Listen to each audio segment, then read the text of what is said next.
அல்ஹம்துலில்லாஹ். உடன்குடியிலிருந்து உங்கள் அபு. நிறைய பள்ளிவாசல் நிர்வாகி எப்படி இருக்காங்கன்னு சொன்னா, இந்த நிரந்தர முதல்வர்னு சொல்லி அரசியல் தலைவர்கள் பேனர் வைக்கிற மாதிரி பேனரே வைக்காம நிரந்தர நிர்வாகிகளாக செக்ரட்டரியா, தலைவரா, பொருளாளரா நிறைய பள்ளி நிர்வாகிகள் இருக்கிறாங்க பல வருஷத்துக்கு.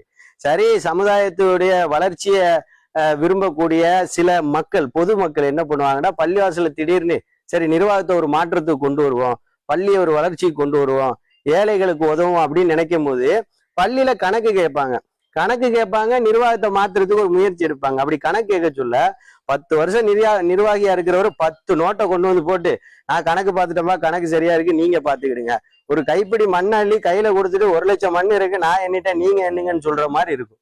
பொதுவான விஷயத்துல அல்லாஹ்வுக்கு பயந்து நடங்க. நிர்வாகங்கிறது பெரிய பொறுப்பு, அதுவும் பள்ளிவாசல் நிர்வாகங்கிறது மிகப்பெரிய பொறுப்பு. அதுல அலட்சியமா இருக்காதீங்க. நீங்க தூக்கி இப்படி நோட்டை என்ன செய்வாங்க, இப்படி தூக்கி வீசுவாங்க, வீசிட்டு யார் வேணாலும் நிர்வாகியா இருந்துப்பா, இனிமே நான் இருக்க மாட்டேன் அப்படின்னு சொல்லுவாங்க. ஏன் அப்படி சொல்றாங்கன்னா, நீங்களே இருங்க பாய் அப்படின்னு சொல்றதுக்காக சொல்றாங்க. கவனத்துல கொள்ளுங்க.